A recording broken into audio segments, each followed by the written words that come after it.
Today, let's talk about Meghan Markle and her self-proclaimed founder status.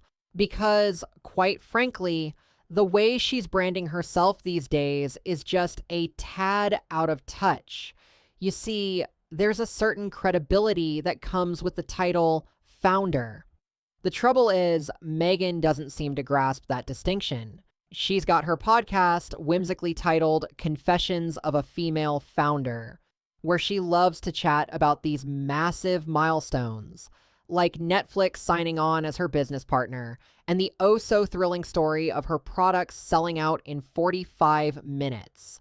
And let's be honest, her big founder claim to fame being jam, jelly, and dog biscuits sounds more like a church bazaar weekend project than the bedrock of a global brand that's going to rival Apple or Amazon. One of her podcast guests, Link Lauren, apparently bought a jar just for research, only to lament that the packaging looked shoddy and pathetic. If you're trying to position yourself as a major player in the business world, you probably don't want your so-called hit product described with words more fitting for a half-crushed box of stale cookies at a discount store. Now, let's be clear, Meghan Markle does not, repeat, does not, need to hustle jam or dog treats. By stumbling into a royal title, she's effectively unlocked the golden gates of opportunity, from Netflix deals to high-profile interviews that most genuine founders would have to claw and scramble for. Let's face it, she didn't found a pioneering tech company or a revolutionary product line. She simply found a life of privilege and access, which is a lot easier than starting a garage-based startup with nothing but an idea and a maxed-out credit card.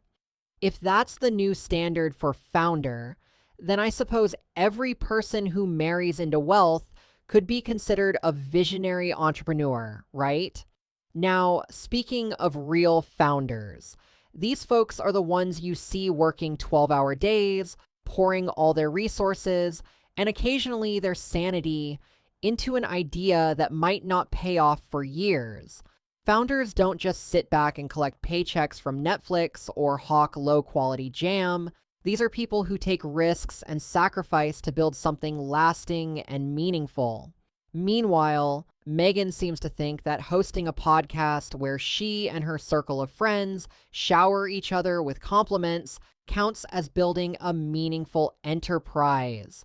It's like she's more focused on brand building than actually digging into the grit of making a product or service successful. But the comedy doesn't end with jam and dog biscuits. No, Meghan also doles out fashion advice. This is the same Meghan, mind you, who reportedly snarked at her guest, Link Lauren, for wearing Birkenstocks, suggesting that the poor soul was too comfortable. Well, let me tell you something.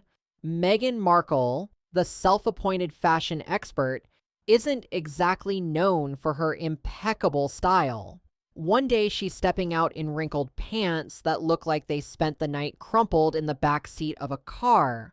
And the next day, it's an outfit so ill-fitting that we can't help but wonder if she got dressed in the dark. She seems to believe that slapping on an expensive brand name is all it takes to achieve sartorial glory, but true style is about fit, form, and confidence, not just a flashy price tag. Meanwhile, Kate waltzes around looking perpetually polished. She's got the right team, the right stylist, and she knows what works for her body. But Meghan is wearing billowing linen pants that look like something you'd wear to bed, and she somehow thinks she's setting trends.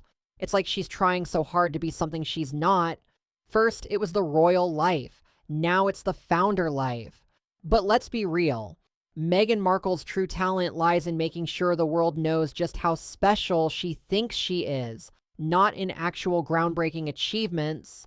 If she truly wants to be a respected founder, she might consider putting down the jam jar, reevaluating the dog biscuit business plan, and dedicating real time to developing something that requires genuine innovation, sweat, and possibly a few tears. Otherwise, let's call a spade a spade. Meghan Markle stumbled into a royal life, married well, and now capitalizes on her fame with products and partnerships that seem more novelty than necessity.